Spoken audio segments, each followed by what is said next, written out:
Salut à toi et bienvenue dans cette nouvelle vidéo. Aujourd'hui, je vais faire quelque chose de spécial. Comme vous l'avez vu en titre, je vais vous montrer une méthode simple pour démarrer en immobilier au Canada lorsque vous n'avez pas d'argent. Comment débuter l'immobilier au Canada lorsque vous n'avez pas d'argent, lorsque vous n'avez pas le cash. Je tiens à préciser ici que quand je dis ne pas avoir de l'argent, ça ne veut pas dire que la transaction ne va pas se faire cet argent. Parce que de toutes les manières, lorsque un propriétaire vous vend sa propriété, il va recevoir son argent. OK? Donc, je vais vous montrer comment est-ce que une stratégie simple que vous pouvez mettre en place lorsque vous arrivez au Canada, d'acheter votre propriété. Et vous pouvez le faire dans un délai d'1 an. Je dis bien le délai pour acheter votre propriété. Donc, ne faites pas cette erreur-là que j'ai faite. Cette erreur-là que j'ai faite, j'ai beaucoup attendu parce que j'écoutais des conseils des gens qui n'étaient pas, en fait, des gens que je ne devais pas écouter. Donc, en 1 an au Canada, lorsque vous arrivez là, vous trouvez un boulot, vous avez un boulot, 6 mois après, 7 mois, 8 mois, si vous faites bien les choses, vous pouvez acheter votre propriété au Canada. Vous allez me demander qu'est-ce que je peux faire pour acheter ma propriété en 1 an après d'être arrivé au Canada. Alors, c'est simple, je vais vous dire ça ici. Première des choses, trouver un emploi, ayez un compte bancaire, commencez à travailler votre crédit. C'est tout. Utilisez votre carte de crédit pour travailler votre bureau de crédit. Voilà les choses que vous devez faire très basiquement. Arrivez au Canada, trouvez un travail à temps plein de façon permanente. Ça, c'est très important. Et une fois que vous avez ce travail-là, vous avez sûrement ouvert votre compte bancaire. Demandez une carte de crédit. Avec la carte de crédit, utilisez, vous remboursez à temps, ainsi de suite. Ça va travailler votre bureau de crédit et vous aurez un bon score de crédit. Travail à temps plein, de façon permanente. Vous avez vos documents. Vous êtes, même si vous êtes travailleur, résident temporaire, vous pouvez acheter. Résident permanent, vous pouvez acheter. Vous avez un bon score de crédit. Et pendant 6 à 7 mois, vous épargnez. Je ne conseille pas, ce n'est pas parce que vous allez acheter sans argent que vous ne devez pas avoir l'épargne. L'épargne doit être une habitude. Vous devez avoir cette épargne. Pour démarrer en immobilier au Canada, lorsqu'on n'a pas d'argent ou bien sans argent, on utilise ce qu'on appelle du financement créatif. Ok, on utilise ce qu'on appelle du financement créatif. Donc, peut-être à faire n'écrit pas. On utilise ce qu'on appelle du financement créatif. Alors, c'est quoi le financement créatif? Le financement créatif, comme le nom s'indique, on crée en fait un financement. C'est-à-dire, on part créer un financement qui ne sort pas de vos poches. C'est-à-dire, vous trouvez une source d'argent ailleurs qui ne sort pas de vos poches. C'est tout simplement ce qu'on appelle du financement créatif. Il y a deux façons de faire du financement créatif. OK? Il y a du financement créatif qui peut apparaître sur votre bureau de crédit et il y a d'autres types de financement créatif qui n'apparaît pas sur votre bureau de crédit. OK? Donc, parmi les deux, on va utiliser une méthode. Je vais vous donner deux. Parmi les financements créatifs qui apparaissent sur votre bureau de crédit, vous pouvez par exemple utiliser une carte de crédit, une marge de crédit, un prêt personnel, un prêt auto. Oui, vous pouvez utiliser un prêt auto pour acheter une voiture. Vous pouvez utiliser un prêt personnel pour acheter, excusez-moi, de l'immobilier. Et vous pouvez utiliser ce qu'on appelle du love money. Ça n'apparaît pas sur votre bureau de crédit. D'accord? C'est important que ça n'apparaisse pas. Même si ça apparaît, il y a des façons de faire pour, n'est-ce pas, atténuer ça. D'accord? Donc, le love money, en fait, c'est quoi? C'est lorsque vous utilisez de l'argent qui se situe en dehors de ceux que je viens de citer. C'est-à-dire, la banque n'est pas au courant de cette transaction. Parce que lorsque vous prenez une carte de crédit, c'est avec une banque. Une marge de crédit, c'est avec une banque. Un prêt personnel, c'est avec une banque. Vous pouvez prendre un prêt personnel avec un ami, avec un oncle, avec une tante. OK? Là, ça ne doit jamais apparaître sur votre bureau de crédit. C'est ce qu'on appelle du financement créatif. Donc, moi, je vais prendre le cas ici. Vous prenez un prêt personnel. Vous allez comprendre pourquoi. Vous prenez un prêt personnel. D'accord? Donc, pour acheter une propriété, admettons que vous voulez acheter. Donc, admettons, on va faire sans ça. Hein. Donc, admettons que vous arrivez, vous avez rempli les conditions que je viens de citer. Vous voulez acheter un duplex. Moi, je vous conseille de démarrer par un duplex parce que vous avez un appartement où vous allez vous loger, vous et votre famille, et un autre qui sera un bien locatif qui doit générer de l'argent. C'est-à-dire, vous entrez en immobilier avec un mix des deux. Donc, pour financer une propriété, le minimum de mise de fonds qui est demandé, c'est de 5%. OK? Vous apportez 5% sur la table et la banque apporte sous forme d'hypothèque 95% du montant de l'achat. Donc, la difficulté souvent, pour la plupart des gens qui veulent investir, c'est d'avoir les 5%. Donc, vous pouvez donc aller chercher ces 5% là à travers un prêt personnel. Vous prenez un prêt personnel à la banque. Vous dites que vous voulez un prêt personnel. Vous dites n'importe quoi, on vous envoie de l'argent.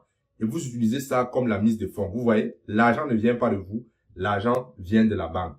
Et si vous avez suivi l'une de mes vidéos, je pense de la semaine passée, je vous ai dit le travail de la banque, c'est de vendre de l'argent. Et d'où provient cet argent-là que la banque vend? C'est simplement l'argent des épargnants. C'est pour ça que les banques encouragent le monde à épargner. C'est pour prêter donc. La banque va vous faire ce prêt-là. Admettons que la banque vous fait, pour acheter une propriété, disons, vous achetez une propriété de 200 000. Un duplex à 200 000. Je prends un exemple. Ok, vous aurez besoin de 5% de mise de fonds. 5% de mise de fonds, ça va faire 10 000. Avec les frais de clôture, frais de notaire, ainsi de suite, disons, ça va faire 12 000. Vous aurez besoin de 12 000 $ pour votre mise de fonds. D'accord? La banque va financer 190 000 sous forme d'hypothèque. D'accord? Donc, vous avez 12 000 que vous avez pris. Vous calculez le taux d'intérêt des 12 000 que ça va vous coûter. Vous calculez le taux d'intérêt des 12 000 que vous allez prendre en prêt personnel. Et combien ça va vous coûter chaque versement. Et rassurez-vous, ça c'est un conseil que je vous donne, rassurez-vous que le montant que vous allez rembourser sur ce prêt soit, n'est-ce pas, inférieur au montant que vous épargnez chaque mois avec votre salaire. Parce que lorsqu'on dit acheter sans argent et que vous partez faire un prêt pour acheter par exemple, il faut vous rassurer que vous êtes capable de rembourser les mensualités de ce prêt. Admettons que vous prenez 10 000, comme je l'ai dit à 5%, d'accord? Disons 10 000 fois 5%, ça va vous faire à peu près 500 $ par an. Moi, je prends ici un taux d'intérêt simple. Je ne prends pas un taux d'intérêt amorti. Ok, lorsque vous faites 5% de 10 000, ça va vous faire à peu près 500 $ par an. Ok, vous divisez par 12, vous allez trouver combien vous allez verser par mois pour payer les intérêts sur les 10 000 $ que vous avez pris comme mise de fonds. Et rassurez-vous que cet intérêt que vous payez soit inférieur à votre épargne. Donc, maintenant, vous allez me poser la question, mais Arthur, je vais rembourser les 10 000. Oui, vous allez rembourser les 10 000. Mais les 10 000 ne sont pas sortis de vos poches. Les 10 000 ne sont pas sortis de vos poches. Vous êtes allé créer les 10 000. Et une fois que vous avez les 10 000, avec les 12 000, les 2 000, vous payez votre propriété. La banque finance 190. Vous venez avec 10 000, disons 12 000. Avec les frais de clôture. OK? Donc, ici, avec un taux d'intérêt de 5%, ça va faire à peu près 600 $ par an. Que vous allez payer. Donc, voilà comment vous faites pour acheter votre première propriété au Canada de façon créative, sans avoir besoin d'épargner, sans avoir besoin, voilà, d'aller chercher, épargner pour trouver la mise de fonds. Voilà une stratégie de financement créative que vous pouvez utiliser pour acheter votre propriété au Canada la première année que vous êtes arrivé. Donc, maintenant, comment est-ce que vous remboursez les 1 000 $? Comment est-ce que vous remboursez les 10 000 $ ou bien même les 12 000 $ que vous avez prêtés? Pour rembourser les 10 000 $, vous pouvez utiliser votre épargne. Excusez-moi. Vous pouvez utiliser votre épargne. Vous pouvez utiliser ce qu'on appelle une marge de crédit hypothécaire. Vous pouvez utiliser ce qu'on appelle du refinancement. D'accord? Une marge de crédit hypothécaire, c'est simplement une marge de crédit qui est attachée à l'équité de votre maison. OK? Une marge de crédit hypothécaire, c'est une marge de crédit que la banque vous octroie et qui est attachée à l'équité de votre maison. Un refinancement, c'est simplement le fait que, voilà, c'est comme si vous réachetez votre propriété à sa nouvelle valeur. Vous avez acheté une propriété à 200 000. Dans 2 ans, 3 ans, disons, ça vaut 230 000. Votre hypothèque qui est à 90 000 a peut-être baissé à 170 000. Vous voyez qu'entre 230 000 et 170 000, il y a un gap. OK? Vous pouvez aller chercher une portion de cet argent, vous rembourser les 12 000 $. OK? Donc, vous pouvez le faire en un an. C'est-à-dire, en un an, 12 000, c'est pas 12 000, normalement, vous pouvez rembourser ça en un an. Une fois que vous avez remboursé, vous utilisez la même stratégie pour aller acheter une autre propriété. Marge de crédit hypothécaire, refinancement, comprenez ça comme je vous ai dit. Comprenez simplement l'astuce que je vous donne. Allez chercher un prêt personnel pour trouver votre mise de fonds. Remboursez les intérêts sur le prêt personnel que vous avez pris à la banque ou n'importe où. Et rassurez-vous simplement que le montant que vous épargnez chaque mois soit capable de rembourser les intérêts. Si vous n'êtes pas capable de rembourser les intérêts sur les 12 000, ne prenez pas. Parce qu'en fait, vous achetez l'argent. Vous achetez le temps lorsque vous payez les intérêts. Parce qu'il vous faut combien de temps pour épargner 12 000 $? C'est à chacun de voir. Or, vous partez prendre ça, vous achetez une propriété qui vaut 200 000. OK?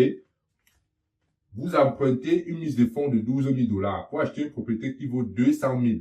Est-ce que ça vaut la peine? Pour moi, c'est oui. Même si vous payez, disons, vous allez payer 600 $ par an. Vous payez 600 $ par an. En 2 ans, vous payez 1200 $. En 3 ans, vous allez payer 1800 $. Et en 3 ans, la valeur de votre propriété sera peut-être même à 230 000. Entre payer 1200 $ en 3 ans pour une propriété qui doit valoir 230 000 en 3 ans, vous voyez que le calcul est vite fait. Donc, si vous n'êtes pas capable de payer les 600 $ en intérêt, ça veut dire que vous avez un problème sur la gestion de vos finances. Ça veut dire que vous n'épargnez pas suffisamment. Donc, pour faire cette stratégie, vous devez d'abord bien gérer vos finances personnelles, avoir des épargnes pour rembourser. Maintenant, pour rembourser la totalité des 12 000, moi j'ai parlé uniquement des intérêts. Pour rembourser les 12 000 au total, vous pouvez utiliser les stratégies. Vous pouvez utiliser votre épargne, vous rembourser directement. D'accord? Vous pouvez, en utilisant votre épargne pour rembourser, vous allez le récupérer par la suite. Parce que la propriété est là, votre épargne sera désormais dans la propriété. Ou alors, si vous ne voulez pas vous utiliser un refinancement, vous pouvez vendre la propriété, vous récupérez votre argent et vous faites profit. Et une fois que vous avez récupéré l'argent, vous refaites le même scénario, vous achetez une autre propriété. Il y a beaucoup d'autres stratégies comme ça que vous pouvez utiliser pour acheter votre première propriété au Canada en l'espace d'1 an. Donc, s'il y a des thèmes que vous n'avez pas compris dans tout ce que j'ai dit, mentionnez-moi ça en commentaire. Je ferai certainement d'autres vidéos pour vous expliquer ça de façon claire. Pour me résumer, comment débuter l'immobilier au Canada lorsque vous n'avez pas d'argent? La stratégie, c'est simplement d'aller chercher la mise de fonds de façon créative. Et on peut aller chercher la mise de fonds sur, n'est-ce pas, par exemple, des prêts personnels, des marges de crédit, des cartes de crédit. Il y a beaucoup d'autres stratégies que je ne peux pas partager dans cette petite vidéo. Vous pouvez aller chercher la mise de fonds, n'est-ce pas, par le Love Money. Love Money, c'est comme si vous faites un prêt à votre mère, à votre père, aux gens qui vous aiment, vos amis, vos collègues. D'accord?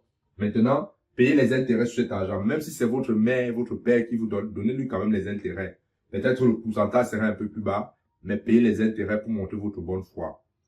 Et rassurez-vous que les intérêts soient toujours très inférieurs à votre épargne mensuelle. Lorsque vous allez, n'est-ce pas, comparer les intérêts que vous avez payés peut-être sur 1 an, 2 ans et voir la prise de valeur de la propriété, vous allez rendre compte que vous avez fait un bon mouvement. J'ai pris l'exemple tout à l'heure, vous allez payer 600 $ pendant 2 ans, ça va faire 1200 $ et la propriété sera peut-être à 220 000 dans 2 ans. Ouais, vous avez acheté l'argent, vous avez acheté le temps. Donc, c'est comme ça que vous faites pour acheter votre première propriété au Canada sans argent. Donc, c'est la stratégie que moi j'ai utilisée pour acheter ma première propriété au Canada. Si vous voulez, j'ai fait une vidéo que j'ai mis, que je vais mettre en dessous de cette vidéo, où je vous montre à peu près la stratégie que moi j'ai utilisée pour acheter ma première propriété au Canada sans argent. Le lien en dessous de la vidéo. Si vous avez des questions, mentionnez-moi en commentaire. Je vous répondrai et je ferai d'autres vidéos dans ce sens-là pour vous montrer que vous n'avez pas forcément besoin d'argent, du moins que l'argent ne sorte pas de vos poches pour acheter votre première propriété au Canada, même lorsque vous venez d'arriver à moins d'1 an. Ciao.